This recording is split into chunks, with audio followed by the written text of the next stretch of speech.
Morning, guys. I've been out here deadheading my daylilies, and I thought I left this bed to show you um, how I keep my daylilies looking fresh in a garden when you have so many. If you don't deadhead them, you can see how they look weary, and to me it makes the garden look tired. But as soon as you go through, and I do this in my mornings, you can do it any time of day, but these daylilies, they're a daylily, they last one day, and so I find it fun to go through and take these off. They're great for your compost, and it just keeps everything looking so much fresher. And then the other thing I do to keep them looking fresh when I'm going through the daylilies is I will take off some of the foliage. Can get brown, and if it's a border plant like this one and it bothers you, take those off. They can go in your compost.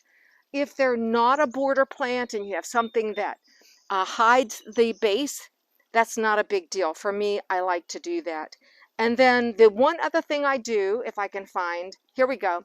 When all of the blooms are off the scapes, I go ahead now and take that off. Again, that gives me a much cleaner look. I will leave the foliage until fall. And in our area, this is zone 6, they recommend if you have a real cold winter in your area, it's a good idea to keep some foliage over top of the crown of the plant through the winter to prevent freeze and thaw. I've not had that problem. I tend to cut mine back. Usually in September, if I get any green growth back, then I let that lay. And then in the spring, I come in, it comes off very easily. So today, I just wanted to show you how, if you're a new gardener and you love these daylilies, to me it's fun to walk through and try and remember all their names, which that's good for anyone to remember, is to deadhead, cut the spent scapes, take any of the brown foliage off, and it keeps your garden looking fresh when you have this many. Now, the other thing I'm going to show you is if you are fortunate enough to find a daylily farm in your area, go in July, because you will walk through fields and fields as I did, trying to pick the one you want, and you dig them now. When you go to a daylily farm, you dig them while they're in bloom. And so I'm going to be separating this daylily because this week in my videos, I've mentioned that I want to divide. This is called Indian Giver. It's a great multiplier.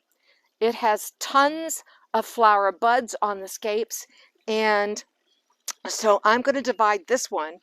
And from some of the divisions, I'll put in a pot, and anyone out there, I'll put that out on social media, that just message me, and I'll gladly give you a start of Indian Giver.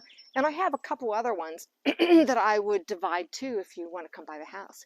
Anyhow, let me show you what we're doing. And this is what you would do if you're at a daylily farm. First of all, I've already wet it once. It'll make it easier to dig up what you want. And then what they'll do, they'll go right into the plant, lift it just a little bit,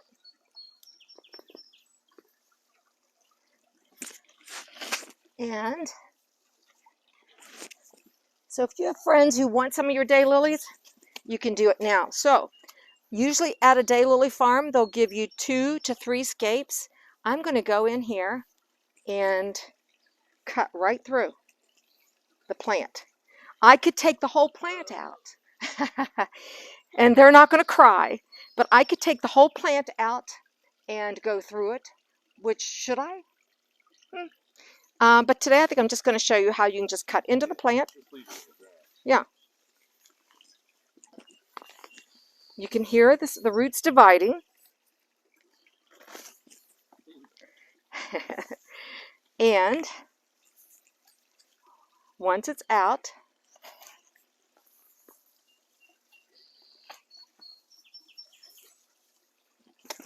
you will take your plant, and I want to make certain there's at least 2 nice scapes to 3. And pull this out. Oops. Yeah. So here are your roots. See the roots? And you can divide those out. Wet it first. And there we have two beautiful plants. Now, if you're here today, I would take this home and put it right in the ground in a good, rich, composted soil. They grow in sandy soil, clay soil. They do perform better in a little good draining compost soil. They don't require any fertilization. I do throw a little compost on mine in the spring, but there are some that don't. I mean, none of them need fertilization. They just grow really well. They grow in the sun. They need 4 to 6 hours of sun. And you could, the ditch lilies don't need anything. No, I mean, and when all you got to do, like, look at this plant. I can take this apart. Here's a plant. Well, you've got 1, 2, 3, 4 yeah, there. but you always want to have at least an odd number, 3 to 5. So anyhow, I'll put that with this one. Now, if you go to a daylily farm, this is something they will do. I'm always losing my, oh, shoot.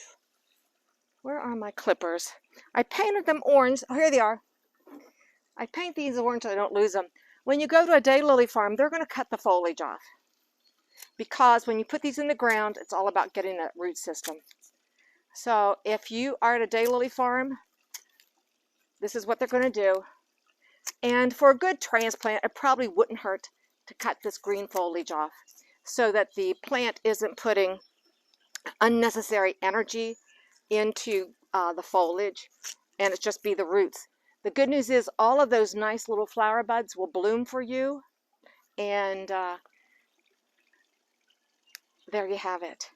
Easy to do, won't hurt a thing, and then all you do to your plant, if you've just divided, put in some soil right here, take the weeds out. Well, that's not weeds, that's my ground cover. So I will throw a little soil in where that came out. And hopefully I will put these in pots, and I'll get some requests for Indian Giver, which is a wonderful multiplier, plenty of buds. So just give me a call, text me, message me, and these can be yours. So thanks for watching Gardening on the West Fork. This is the last video about the daylilies you'll see this week. Are you sure? Maybe. There's new ones blooming every day. In fact, let me just take a second, Reg. I know, I couldn't let go of. I chose that daylily clear in the back. Can you get a close-up? Yeah. Walk back in there. You can't hurt a thing.